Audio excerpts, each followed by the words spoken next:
if you wouldn't mind hitting that subscribe button, I would appreciate that. And a thumbs up if you like this whispered creepy content. Tonight we're going to be doing ghostly experiences. So sit back, relax, get something to eat or drink, and cuddle up with Jodi, your golden, with whispers,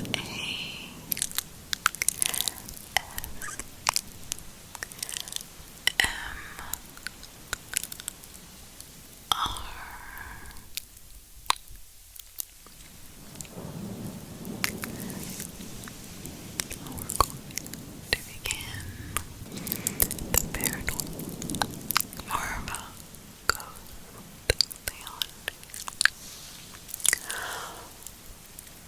When I was very young, we lived in a house that had the usual, well, I don't know if everybody else had, but we had ghostly activity, hearing footsteps, hush voices, etc. But the basement door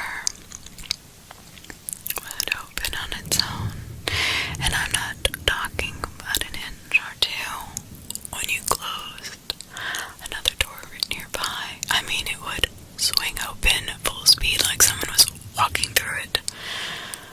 My parents tried locking the door, yet it would unlock itself and swing open all on its own. By the time I was learning to walk, my dad was concerned I would fall down the stairs, so he went down to the basement and just said to no one in particular that he had a young daughter upstairs and could please not open the door. Ever since then, the basement door would open slowly and then shut on its own.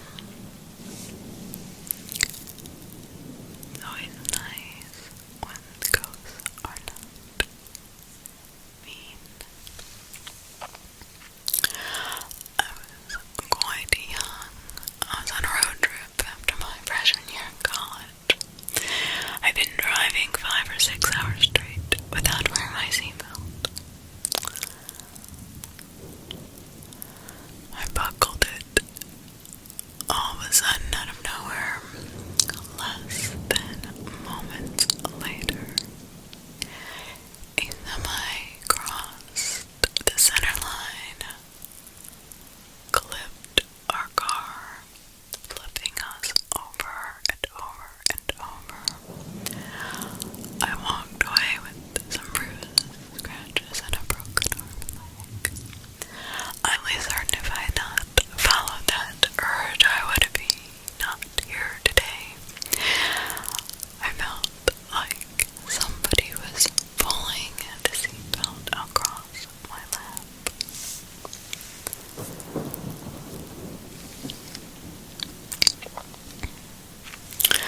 I was in basic training at Fort Knox, and we had a very long road march when, out of nowhere, this beautiful yellow lab with no collar, looked exactly like my dog at home, comes up to me and walks beside me all people for a few minutes before running back into the woods.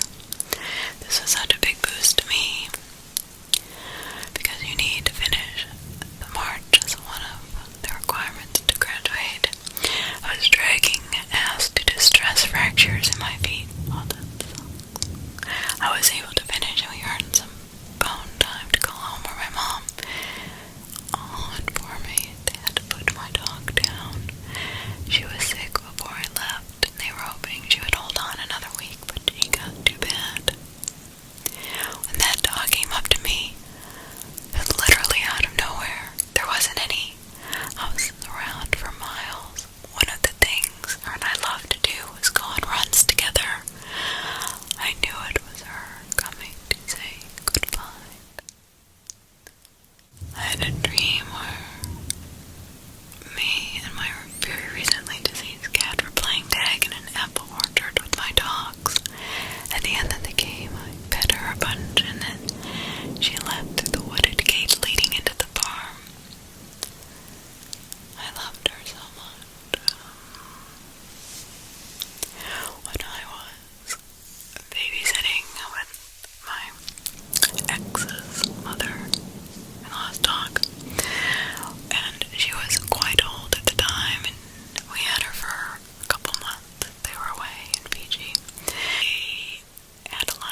myself it was just my imagination.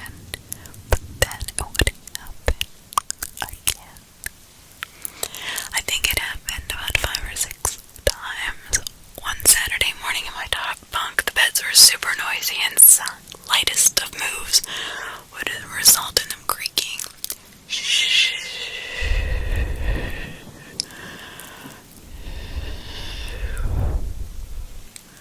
I thought it was my younger sister. Decided to annoy her further. I started rocking around in my bunk, making as much noise as possible. Suddenly, shh, I laughed, still thinking it was my sister. Then she whispered nervously,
I mentioned that the head and shoulders I initially saw, turns out he saw them too and just ignored them like I did. What we saw still freaks us out to this day, nearly 10 years later, because we never really knew what we saw.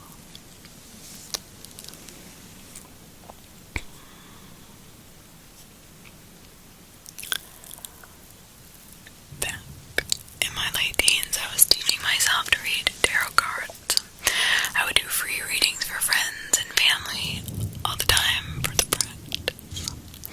I'm at a family barbecue at my friend's house. We're all hanging out and chilling when they asked me to get my cards. I do a fairly boring reading for my best friend's mom. My best friend's sister-in-law decides she wants to be next. I shift over to be across the table from her and set her to shuffling the cards. I throw the cards in standard Celtic cross layout.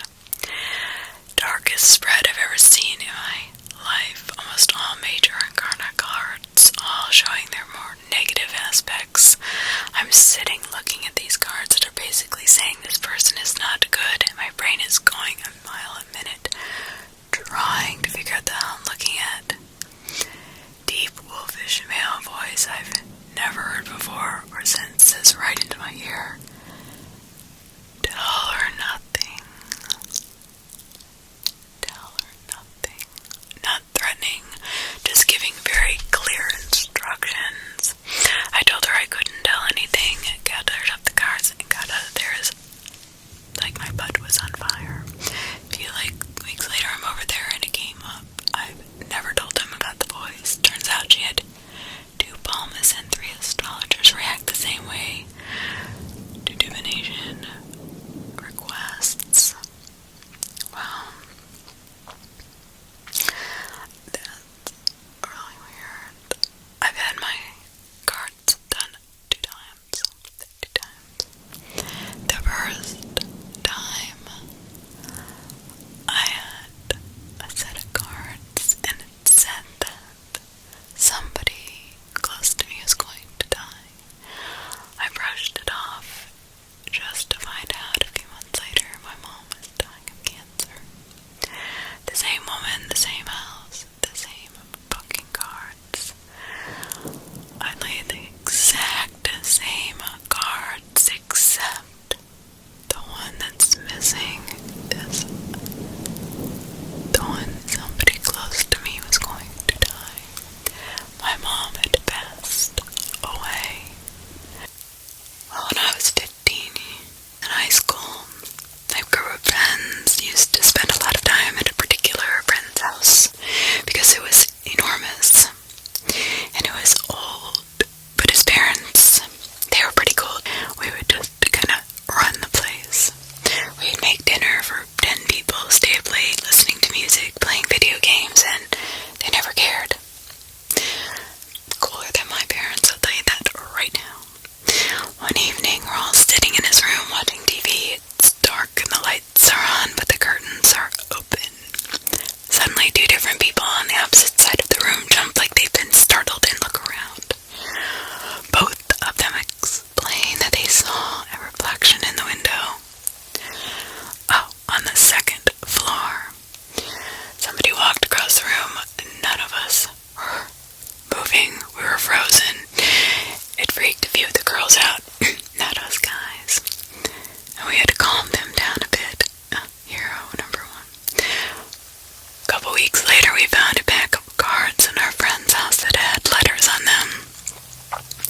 Somebody suggested we could use these as Ouija board and figure out if our friend's house was actually haunted.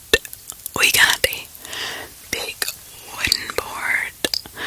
I think it may have been a top of a table once upon a time. Arranged the cards in a circle around the edge with an extra 2 homemade yes, no cards. Got a glass and off we went. When we began to ask the questions, when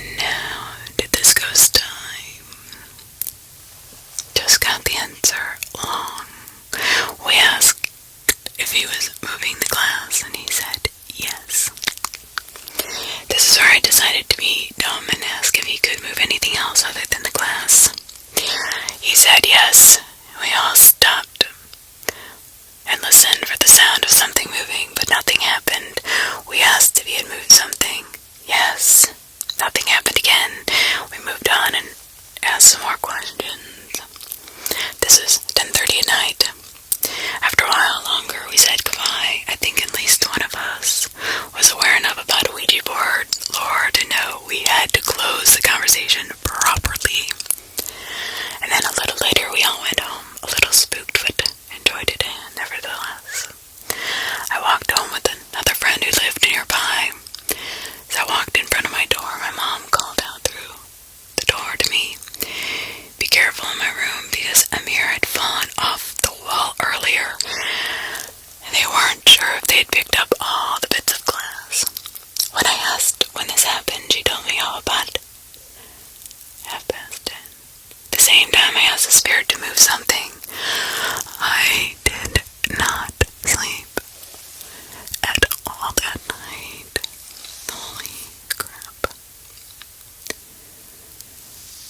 About 2 months after my father passed away, my mom and all my brothers and sisters are sitting around the dining room table. We are just chit-chatting about the past and,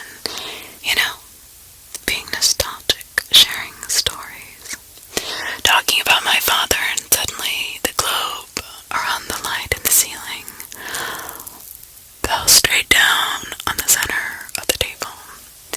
Yet it did not break or roll or move. Nothing. It just hit the table. Scared the shit out of all of us. It must have been him. I don't know.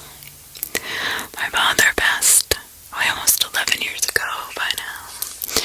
I've seen him 3 times since he died. First time was in middle school. I was working on a family tree project. I was asking my mom about his side of the family. Out of the corner of my eye, I saw him walk out of the room he died in, headed towards his favorite spot on the couch. The second time was a year or 2 later. I had an awful day, one of the worst in memory. I was walking across the hall to the bathroom. I got a glimpse of him sitting at his old spot on the table, reading a newspaper. Last time was the most clear my senior year. In high school, my mom and I were sitting at the same table talking about college plans. I mentioned I was applying to the rival school of my father's alma mater.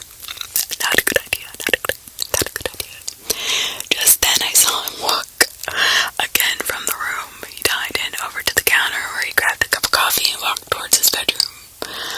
I guess they just like to check up on us every now and then. If anybody else had similar reports, I'd love to know. He died of cancer. He was diagnosed at stage 4 colon cancer and was given 6 months. He lived another 2.5 years, but by that time it spread to his stomach and liver. Oh. He must have been really young if it was in middle school. Oh, that's really sad. My dad died when I was 23, which was 7 years ago. I was 16. He was diagnosed with the same kind of cancer your father had, late stage. We thought he was going to die then, but he got better. When I was 22, he was diagnosed with lung cancer. He was getting better, and one morning died of a heart attack, December 13th. I had a dream the day before. My mom told me he had lung cancer for telling me. The next day, she went to tell me the same thing, the same spot, the same time. I cut her off before she even started and said, I know.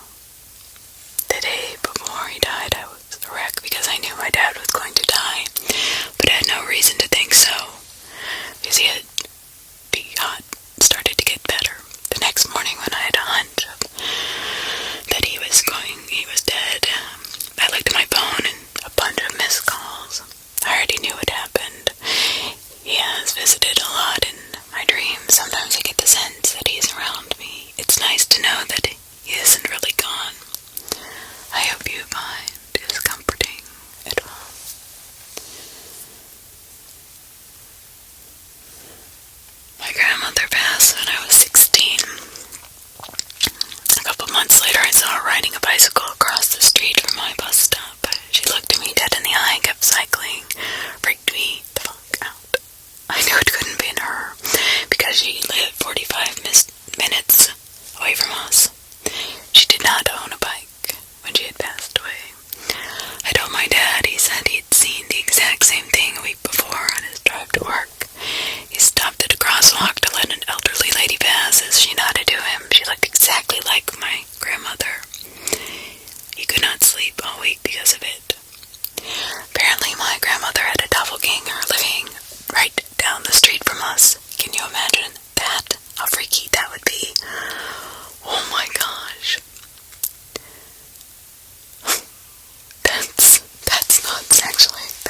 just graduated med school with a little one.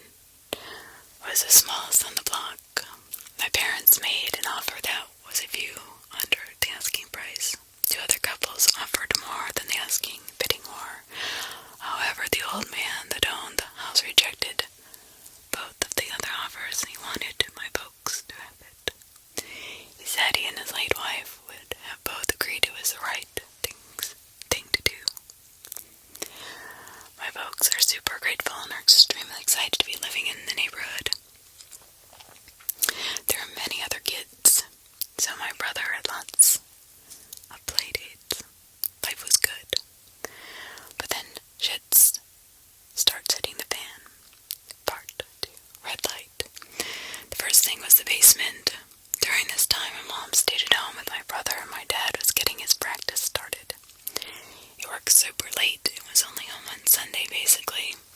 My mom did laundry in the basement, and one day when she was walking up the stairs, a red light at the bottom of the stairs turned on. Now I'm told this is a super bright red light, and the switch for it was taken out long ago. Almost like a fallen out shelter emergency light with a cage on it. My mom did not know what to think. She starts going downstairs to investigate, turns the light up. Never go down and investigate. Don't be that person in the movie. That gets you killed. She figures that maybe it's some sort of surge. The next day she goes downstairs, comes up, light on again. Again, starts walking down, turns it off. She does not shrug it off this time. She waits a bit at the bottom of the stairs and walks back up. The light turns on.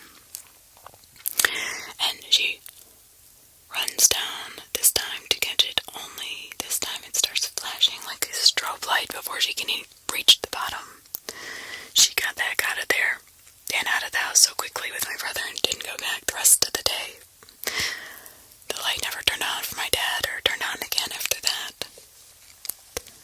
Part 3. Knock. Knock.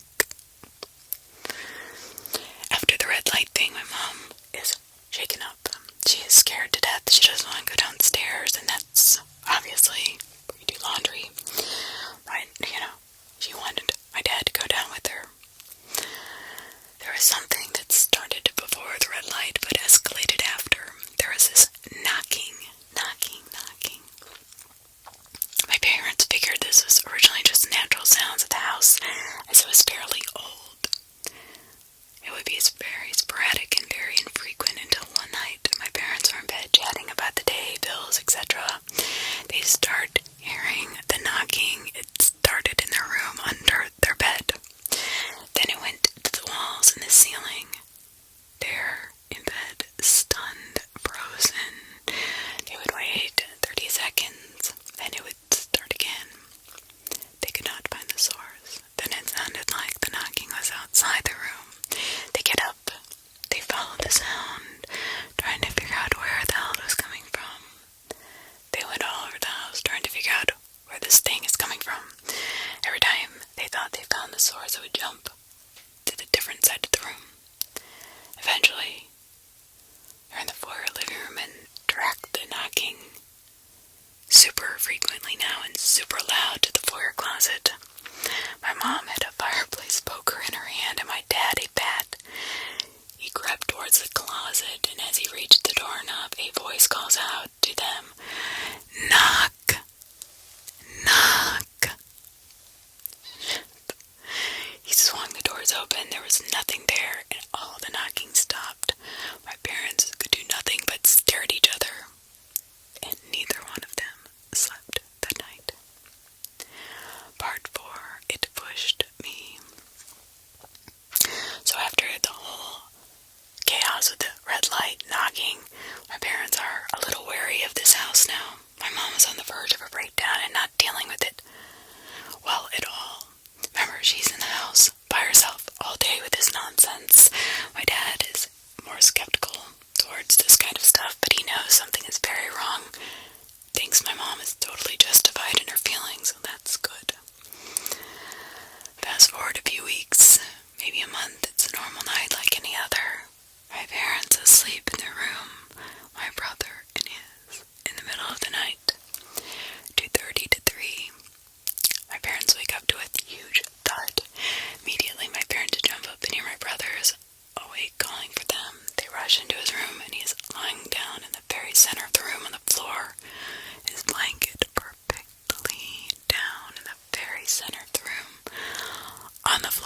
blanket, taut and draped on him, as though he was tucked into bed, but on the ground at least 5 feet from his bed. My parents pick him up and ask him what happened. He points to the closet. It pushed me. The fox pushed me. My dad opens the closet, rifles through everything looking for a fox. Of course, finds nothing. So, this is kind of weird, right? Why would a 3-year-old say such a thing? And why? How did he get in the middle of the floor, perfectly tucked in? You can't do that to yourself. Try it. See if it works. Well, this moment, my parents remember the last name of the old man who sold them the house. Fox. How creepy is that? He must have died. Part 5. Reconciliation. I shit you not. My parents freaked out on this. There were too many things going on. My mom refused to let us help and my brother stay in the house, especially since she was not pregnant with my sister. My dad decided he was going to take care of this once and for all. Again, he's not superstitious. He is a doctor, a man of logic. That I was gonna say that after all this, I do believe this because there's no way a doctor would believe this unless it was true. However, he knew something was going on in the house, and I do too. After the fox incident, my dad sat down in the living room, had a talk with the spirit, in a logical way, about this house. He said, I don't know if you are real. I do not know if you are Mrs. Fox, but I do know this. You are going to stop. We are a peaceful and loving family. If you are Mrs. Fox, your husband would be ashamed of you. He wanted us to have our family here because he knew you would want us to. Just as you raised your family here, I want to do the same. You may stay here as long as you like, but you cannot do this to us anymore. This is such a doctor, I tell you. I'm sorry for your passing and your pain, but you cannot take it out on us. My wife is pregnant, and you are causing her loads of stress. You even went after my son. This will stop, or I will seek out someone who and make it stop. Thank you. Good night. That's funny. I could totally see my uncle, who was a doctor, saying this. After this, nothing happened to my family again. There was no lights, knocks, or boxes. But this is the craziest thing. One final thing. In a wooden cabinet that my mom bought at a neighborhood garage sale a few days after they moved into the house, there was a card, an anniversary card. It says, Happy Anniversary, Mr. and Mrs. Fox. This was found 2 days after my parents' anniversary in June, after they moved the cabinet to the other side of the room. They had owned the cabinet since they moved into the house and had not seen the old man since they bought the house either. My parents have moved many times over the years and lost the card inevitably. We still have the cabinet. It sits in our cabin to this day. I wrote my parents' names because we aren't Reddit and I do not trust all of you. But I forgot something. Part 4. My brother was in the middle of the room, put to bed on the floor. Well, after all the dust had settled, my parents started renovating. They wanted to put carpet in my brother's room. They tore up the tile, fake flooring stuff, and to quote my dad, right where your effing brother was lying on the box night, there was a blood stain. Mrs. Fox had died in the house in my brother's room. She was very ill, but fell while trying to replace a light in the room. Oh my god, that just gave me chills. Holy crap. Oh my god. I just finished my initial military training, basic AIT, a few other classes, and got sent to my first duty station. My unit was at NDC for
oval-shaped flashlight on my shoulder. His house bag with magazine holders and canteens, boots and fatigues. This dude was combat ready. As my eyes reached his face, he turned a bit and I could see it. Half his head and helmet were gone, blown off by the looks of it. I am scared shitless at this point. He closed the fridge, walked across the room, keeping his bright green eyes on me, opened my door, and walked out. As he exited, he turned back around and said to me, "Be safe, soldier." Well, I didn't sleep the rest of the night. I didn't wake up my roommate either. I just sat up in bed for 2 hours till I had to get ready for PT. 6:30 rolls around, so everybody's outside the barracks in formation getting ready to start. And the first sergeant says, "Hey, Natchez, you good? Looks like you seen a ghost." I replied, "Negative, I'm fine." ISG, good to go. About halfway through PT, he comes up to me and asks me what's wrong because I'm visibly shaken up. I told him I was fine. I just didn't sleep last night. A few others asked if I was okay, and I lied. I was fine. I really wasn't, and they could see that, but they let me be. After being did the acting, when SG pulled me to the side and told me, "Speak freely, openly, and with all confidentiality, off the record. What is wrong?" I told him that if I told him what happened, he would think I'm batshit crazy. He assured me it's off the record and once again said, "Talk to me. You seriously look like you've seen a ghost." There got an awkward chuckle out of me and I began to tell him the story. And when I got to the part about his head, the acting, she lost his shit. "Who the fuck put you up to this? This is not funny." He smoked me for about 30 minutes. Maybe 2 push-ups, mountain climbers, stuff like that. All the while yelling at me I'm a piece of shit. Finally, after 30 minutes of saying, looks at me in the eye and swear on everything that you love that you're not lying to me. "I'm not lying, sir. It fucking happened." So he says, "Follow me," and I do. We get to the command office, which I had never been in, and they were obviously locked. He takes me behind 3 locked doors in 3 rooms I've never stepped foot in, and when he opened the last door I saw it, gave me chills. It still gives me chills, but plain as day there's a soldier's portrait. Behind the commander's desk, I froze and said, "That's him." Acting on SG, the guy who assigned me the room, told me who it was. He was a corporal from the unit's first deployment to Iraq, and he died in an IED attack that took part of his head. I was the first soldier to be assigned that room since it belonged to the deceased corporal. He forgave me, and I forgave him, and he told me some stories about who this guy was. I deployed with that unit just a couple months later and spent 12 months fighting in that shithole. I nearly died. I don't know how many times. My vehicle got hit with IEDs and rockets, and it always made me think of that corporal. Odd how I survived all of those. Maybe it was my guardian angel. I survived more things than most people can imagine, and always felt like that corporal was keeping an eye on me. Not everyone in my unit was as lucky. 3 from my company did not get to come home. That's too bad.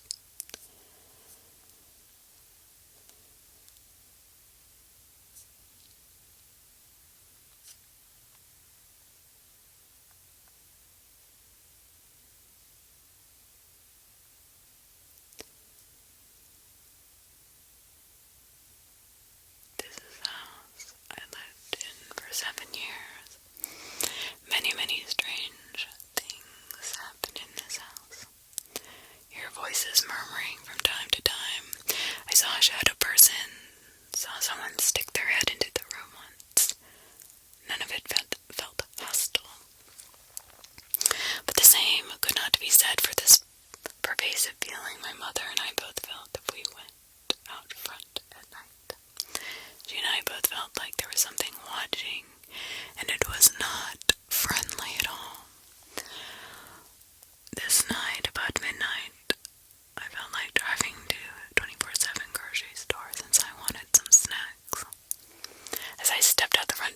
see something out of the corner of my eye. I turned to look. Very tall, thin, dark, floating thing. Lack of a better term, I'd almost describe it as hanging out there with nothing holding it up. Outside of my brother's window, it was seemingly covered in a sheet that had once been white. Extremely dirty, so it was more off-white, gotten brown with mud and dirt the further down it went. No visible feet, no eyes, no face, but I could tell it was staring at my brother's window.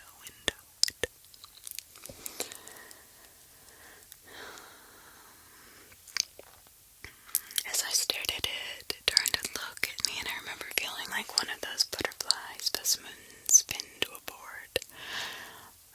It was as though it was physically holding me in place. Felt like an eternity, but only a second or two passed. Looked back at the window, the pressure lifting, and then vanished. Right as it vanished, there was a fluttering of wings in the trees above, and one of our neighbor's owls came to perch there. In a way, it felt like the owl came to my defense, as silly as that may sound. Not really. Our cul-de-sac loved the pair of owls. They were more like neighbors to us, so maybe it was just protective in a fellow neighbor. That's how I like to think of it. I decided it might be best just to make some popcorn or something that night instead. Come to think of it, I don't think I ever told my brother about that thing. Maybe I should. Maybe I shouldn't. Owls are usually associated with death or messengers of the dead. Some cultures consider them guardians, but it's all interesting. Yes, they do consider them guardians.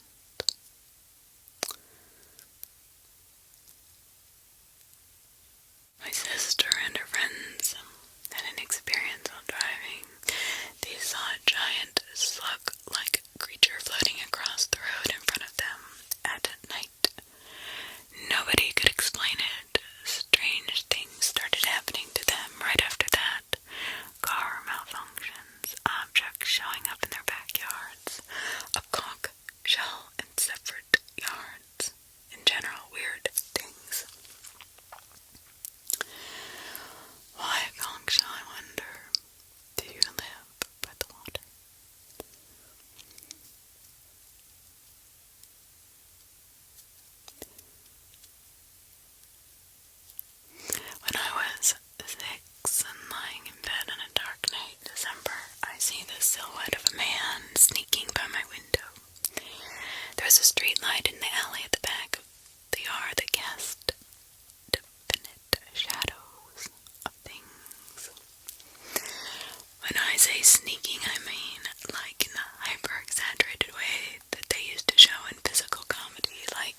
so he would leave and not making so much noise. The kitchen was 5 feet from where I was, and when I walked in, there was no one there. I looked around and called for him, but he wasn't there. Now, I don't get scared easily, and at this point I just am curious about where he was and what the hell that was. I go out to the camper. I can hear him snoring before I even get to the door. I shook him awake and asked him gently what he needed in the house. He said he hadn't left the camper all night. I thought, oh, he's sleepwalking. When I go back inside, I noticed it had snowed lightly in the night, and the only tracks leading up to the camper were mine. A couple days later, I moved my 2 cats in. Super on edge, a lot of growling, acting out, hissing, spitting, especially in the middle of the night. I don't know why, but I completely dismissed that as a new, similar, unfamiliar place obviously brought this out in them. They were uncomfortable, to say the least. I finally got the bedroom habitable, and they would not cross the threshold into it. The first night we slept in the bedroom was when I started to fear the house. The bed was up against a window that faced out to the cornfield, and my guy insisted on sleeping on the side of the bed, leaving me pressed against the window. I got this horrible sinking feeling in my stomach that something was right outside the window, and I was frantic to the point of tears. I kept telling him there was something out there, and he said I was being dramatic, which is stupid because I'm not. You spend your whole life being logical and calm, and when something weird happens, no one believes you. Exactly. I slept on the couch. The next day I noticed a handprint on the top of the bedroom window that I just cleaned the day prior. I held my hand to it, and it was 3 times the size of my own, bigger than any person's handprint I'd ever seen. It wasn't just a print, though. It was elongated as if his hand had dragged down the window. Still could be an explanation, even though I cleaned that window the day before and would have noticed. Except the print was over 9 feet off the ground, directly over an open coal cellar. I showed my boyfriend, and he told me something surprising. His ex-wife thought there was something wrong with the house, too. She was making dinner one day, had gotten home from work. Her back was turned to him, and they had a full conversation. Then she looked out the window and saw him pull up in his truck. She blew it off, just telling me. He blew it off, telling me I was paranoid. All this time I assumed he was right, dismissed my instincts, and went about things normally. Then one morning in the spring, I got up to use the bathroom, 4:46 in the morning, and I knew the time because I checked my phone when I got up. The whole room was light from the sunrise, and I quietly climbed back into bed. The house is all wood paneling because of my arachnophobia. I had the bed scooted 5 inches away from the wall where our heads were. I laid down, tucked my arm under the pillow, with my hand over the edge. The second I closed my eyes, an icy cold hand grabbed me by the wrists and yanked down hard. I bolted up in a state of complete terror, shook my boyfriend awake, and asked me if he was bugging with me. He wasn't. I will never forget the grip because I had to struggle to get my hand back. I called my close friend, and she said, "You know that there's a cemetery within view of your bedroom, right?" I had forgotten about being a practical person. It had never occurred to me that there might be a connection. She said, "Let's try something. Come over with a sagebrush," and we smudged the house. We both started laughing at ourselves as we did it, but the thing is, nothing weird happened after that. Well, except me falling into a hole in the floor, but I blame that on my own clumsiness. Relationship withered. I moved out, but we remain friends. He says nothing strange has happened since I left. I currently live in a haunted house. I hear voices. I hear footsteps. Lights have been turned on and off. One of the ghosts has a thing for silverware. I hear it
to be a giant mansion before it was converted into an orphanage and then high school. Alright, right there. Nope, you could not get me to go to that school. No way. One section of the school, the third floor, was inaccessible. The staircase which led to the floor was blocked off with wood and painted black to match the chorus room where it was located. In 2003, during the fall, school show of Miserables, they had to remove the wood so they could replace the windows on the third floor. We ended up using some of the removed window for our barricade. We had play practice most nights, and if you live far enough away, usually you would stay at the school and wait rather than go home to come right back. While waiting for practice to start one night, myself and 3 friends, Ryan, Mike, and Michelle, decided to go up to the staircase and check out the third floor. The staircase was rotted and falling apart from years of disuse. Well, we went up carefully. It was unremarkable. This led into a big open area with old stacked desks and folders full of test papers, like from the 80s. Why were they still there? Well, we were all really disappointed because the rumor that it was haunted and full of ghosts, well, it was not true. I guess several decades earlier, the ghosts of orphans still haunted the place was the legend. But it didn't spook us. We ended up digging through the old papers. While Michelle was looking through the papers in a side room, or back to us, Ryan pushed Mike and myself out of the room quietly and into an adjacent room to scare Michelle into thinking we disappeared. Sure enough, she comes bolting out the room screaming at us, "Screw you guys," and this isn't funny. We had to muffle our mouths to keep from laughing when all of a sudden one of the people in the room ruined the entire thing by giggling like a little girl. I turned to Ryan and Mike to see which of them were pulling the joke and ruined it for us. But they were wide-eyed. The room we were in, hiding behind the door, was small, maybe the size of a small one-stall bathroom. In this goddamn tiny room was giggling, and it was none of us.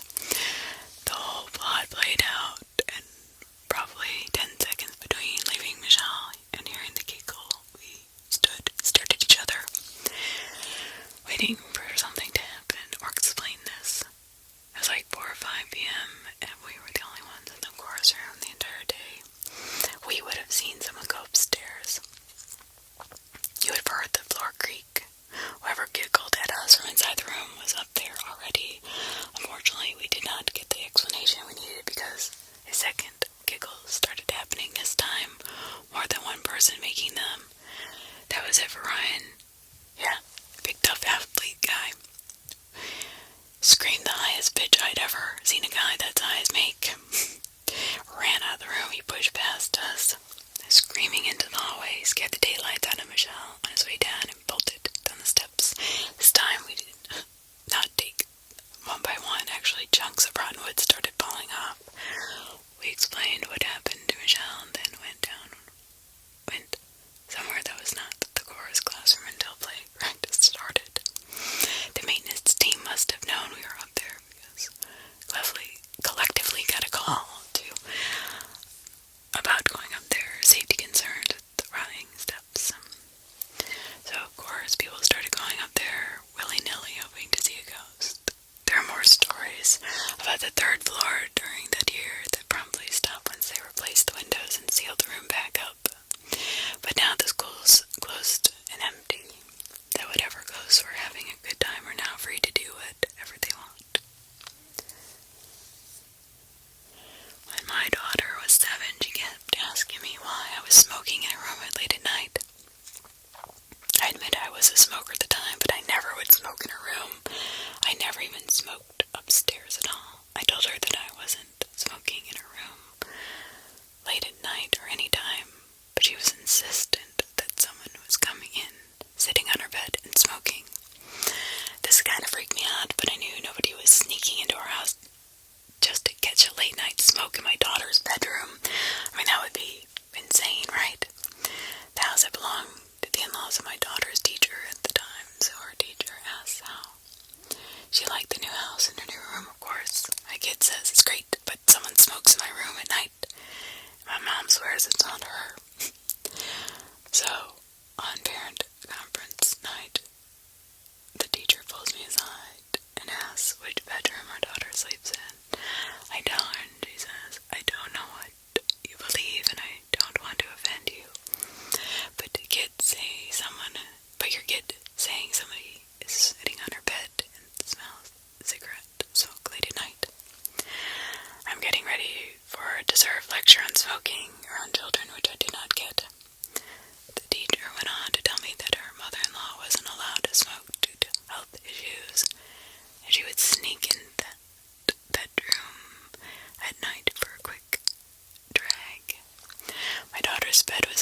spoke of seeing a tall, dark man with a wide, bright smile some nights. She woke up to use the restroom, and he was sitting Indian style inside her bathroom shower. She could see him through the glass as he sat on the toilet next to the shower. That freaked her out just a little bit. She kept seeing him from time to time after that. One night, years later, my mom was home alone while I was out with friends.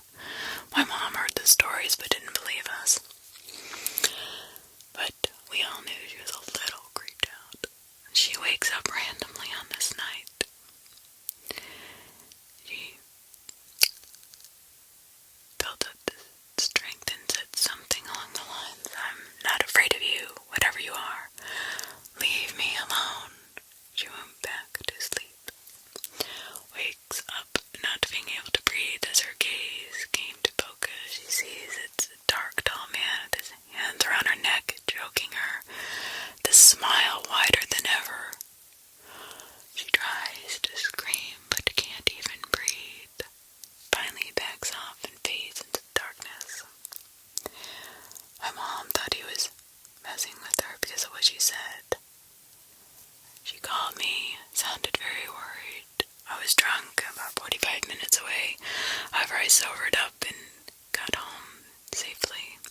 I never saw this tall, dark man myself, but I hear of countless other stories of the same description.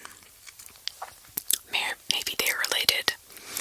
I explained to my mom that it could have been sleep paralysis, but she wasn't buying it. She said she was wide awake. Then I explained that exactly what sleep paralysis is. You think you're awake seeing something. But I left it at that. I'm glad I don't live in that house anymore. At some point, it's just too much to handle.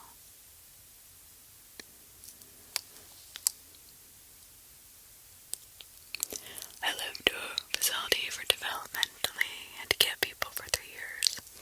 Every day I would jog past this historical marker on their property. One day I decided to take a break.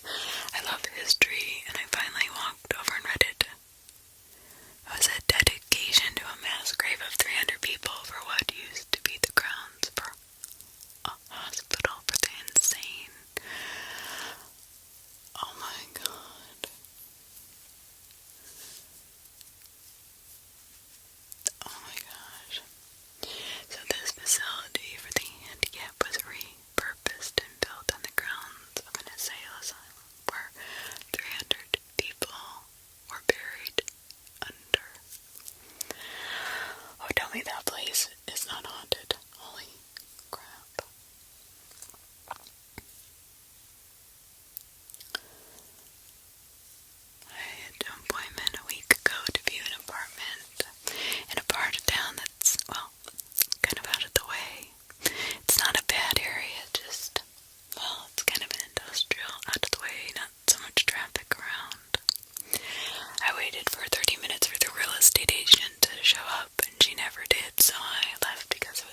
sit there for 10 more seconds while he walks up to the cafe window and peers inside if I see him trying to find his parent. No one looks at him. No one notices he is staring in the window. He realizes no one is paying attention to him and turns around to find me staring.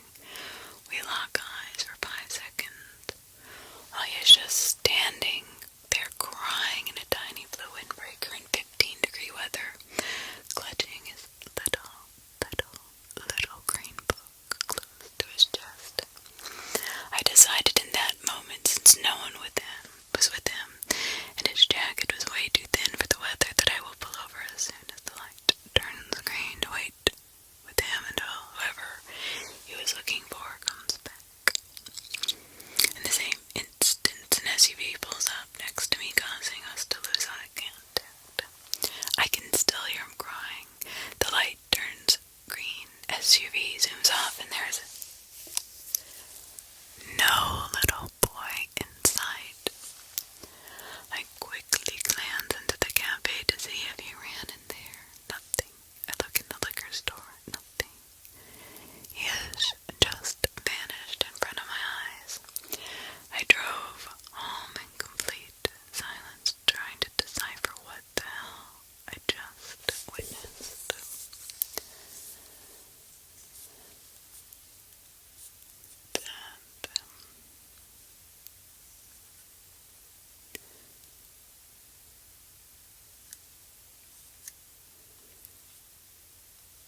My daughter and I lived in an old dorm with no elevator. She was in the stairwell one night climbing up to her room. She heard someone behind her, also climbing the stairs. She says she definitely heard footsteps and just assumed someone was close behind her. She did not really think about it. When she got to her floor and opened the door to the wall, she turned around and the stairwell was empty. Footsteps, whispers, and other spooky things are pretty common in Dexter Hall. That's when my daughter lived in an old dorm with no elevator. When my daughter lived in an old dorm with no elevator. I would have walked straight to my room, turned off the lights, and watched TV the rest of the night.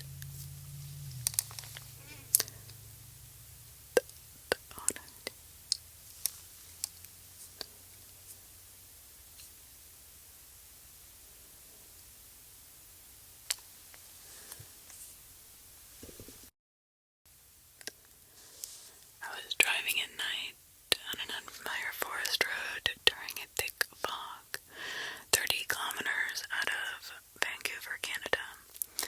Suddenly we were going through an old-timey town with tin signs, advertisements for 1920s type products, Chesterfield, etc. With similar buildings, we drive under a sign saying, "You are not leaving the United States." Seeing I didn't think we had entered the United States, it was quite unsettling. It was a movie set. To this day, I do not know if I was dreaming or not, but I clearly heard someone gently knocking on my bedroom door in the middle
was just fascinating that we both saw the exact same thing. I never told him what I saw on the well until he told me what he had seen, and it matched. Well, it doesn't matter if you're on LSD or not. The fact that you saw the exact same thing in different places tells me that your mind was open to see things. I believe that as we grow up, the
was working in a sales office at an engineering company.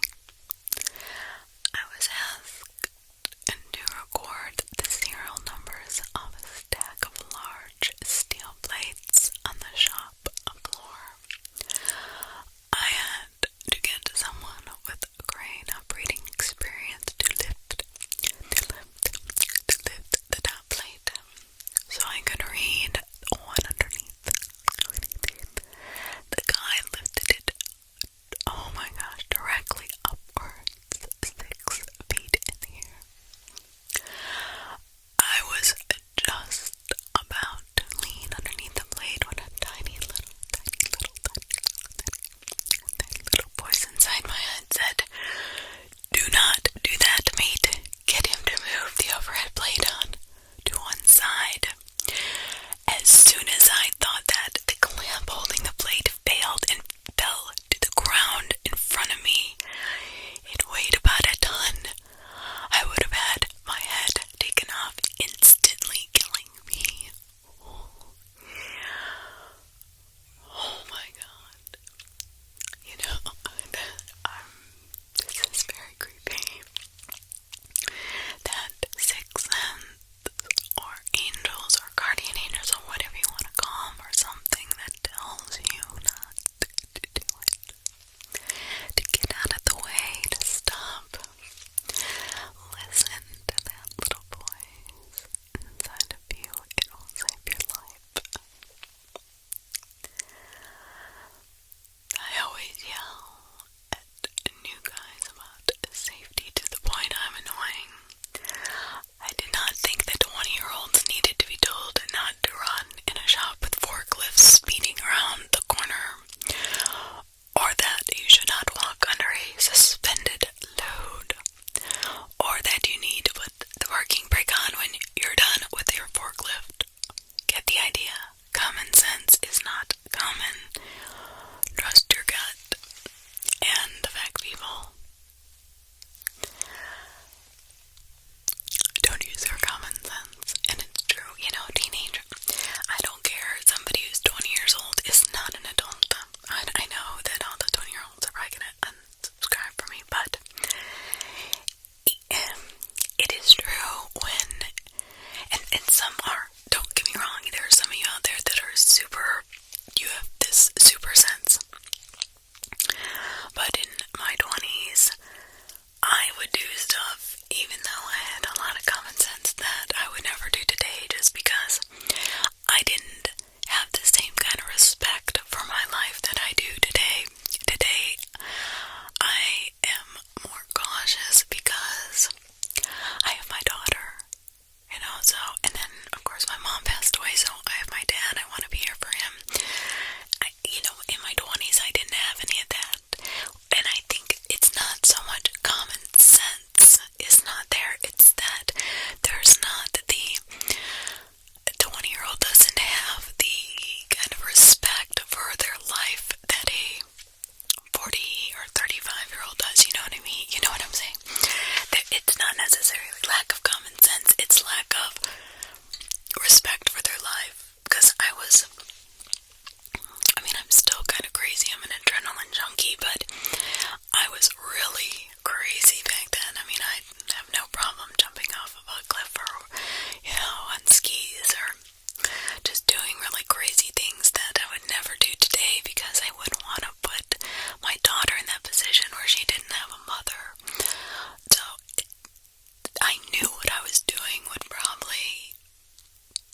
of snow in a delayed spring.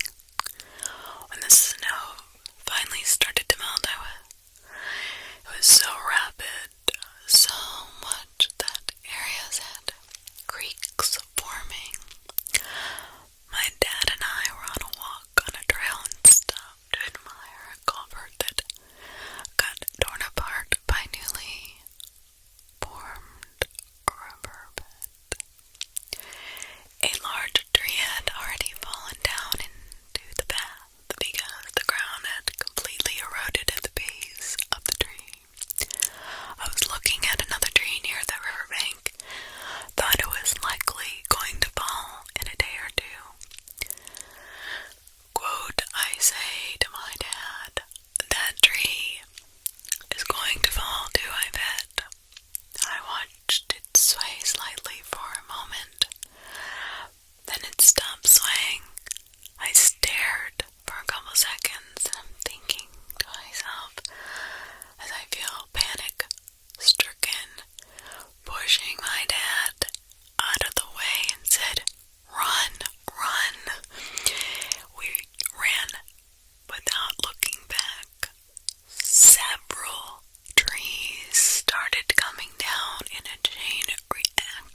lesbian, it's pretty common for straight or bisexual women to try to trick, of course, lesbians into sex with their nasty husbands or boyfriends. They'll often pretend to be single women until they get the lesbian interested in them and then push hard or invite them over and surprise they're not alone. Get them drunk and then insist that the lesbian really wanted their husband, boyfriend when they wake up in the morning. Basically, some women will do anything for male attention or approval and see other women as props. That's disgusting. Oh my god. I mean, I've heard this in true crime, but on like such a common occurrence. This is very disturbing in some ways. Really. I don't know.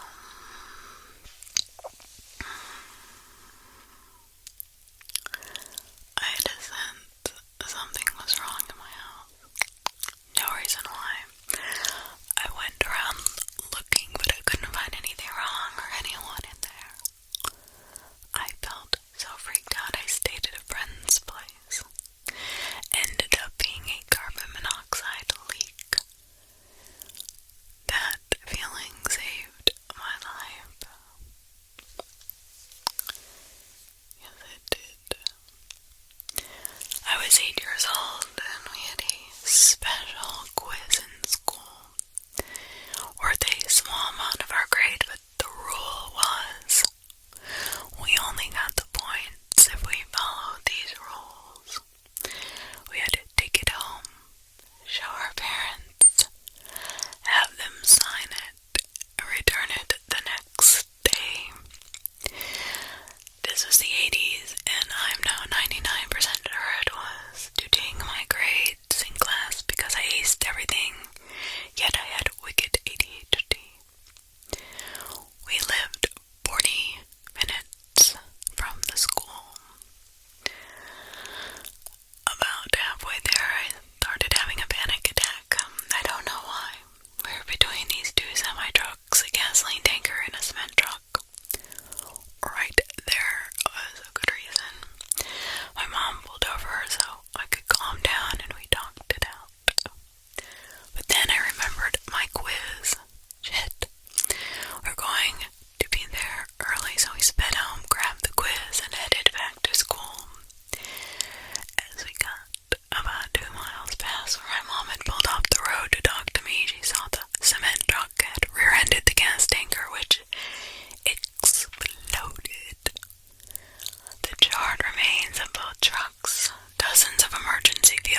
1 years old, and I were going to the mall to go Christmas shopping and to give my husband a little break. Everybody knows how rambunctious a 1-year-old can be. It was around 11 a.m. that my husband asked if I wanted to get some brunch and then go to Target together. I said, sure, why not? A part of me said, well, let's go, just go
with you and your girlfriend. Yeah, they're annoying.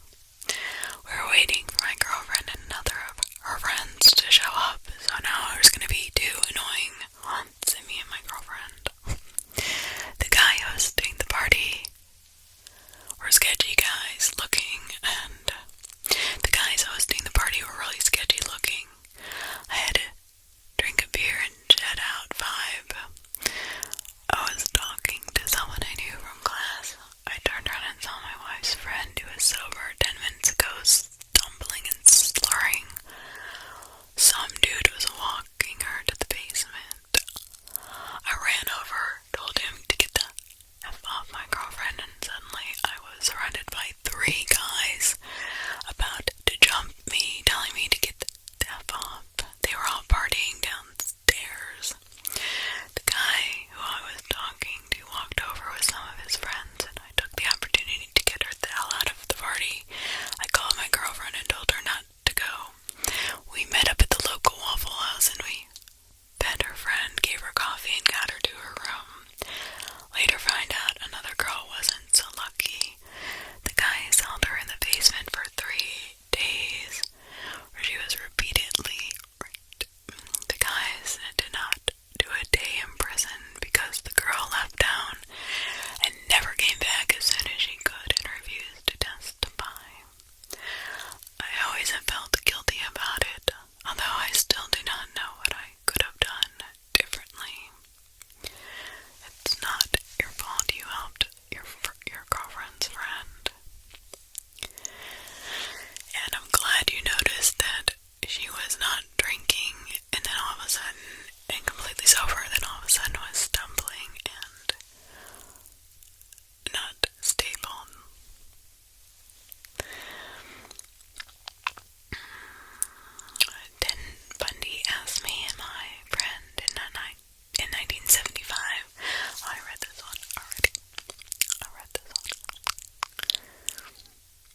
driving and a woman was a passenger.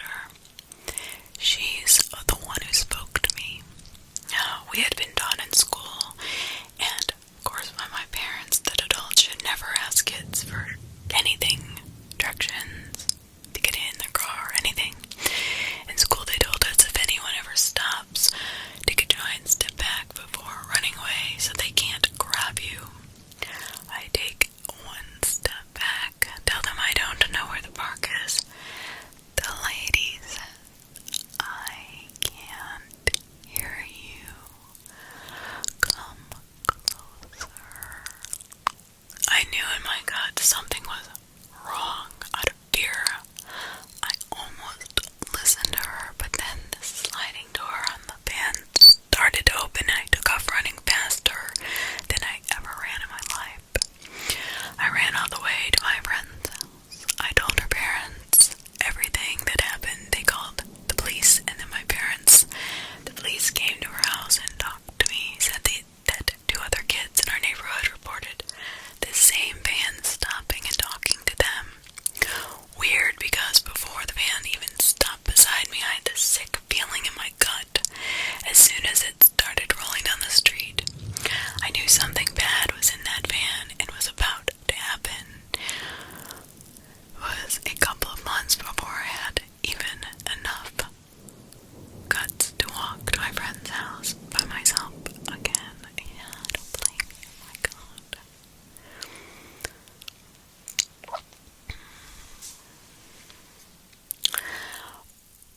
There was a time I got robbed at knife point. It could have been the handle of a spoon for all I know, given it was held against my neck.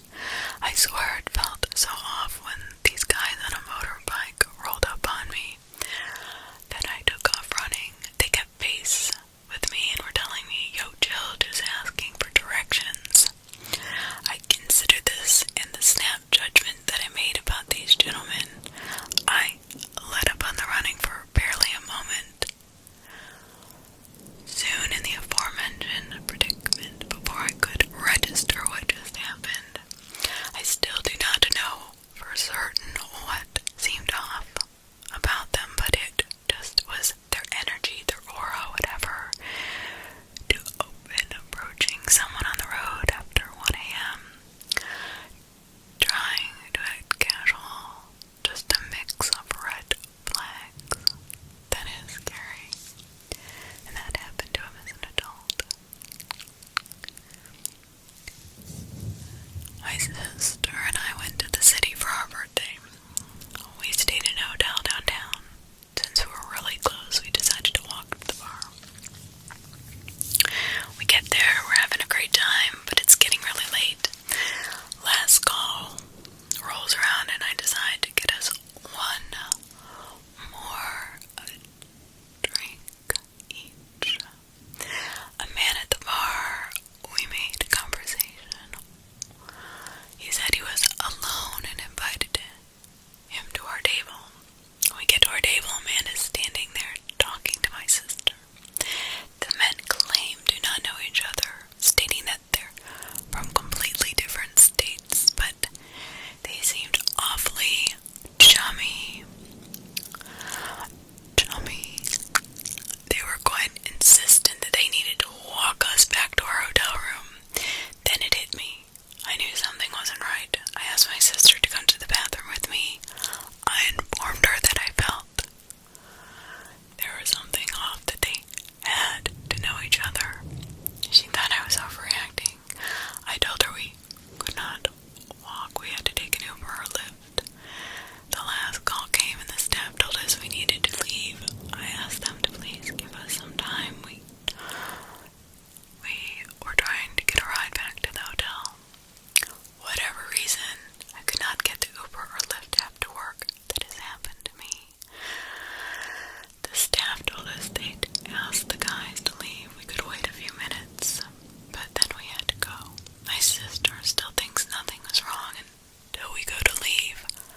was ultimate frisbee game where my dad was a coach. If this changes the story at all, I was born a girl, and since I was 9, at the time, still presented and identified as a girl. I was with my dog, and for context, the time, this was a large field with a fence around it, so I was standing on the outside of the fence. My dog, Black Lab, quite possibly the most friendly dog in the whole world.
definitely witnessed something we shouldn't have because they were chasing us. It was so terrifying.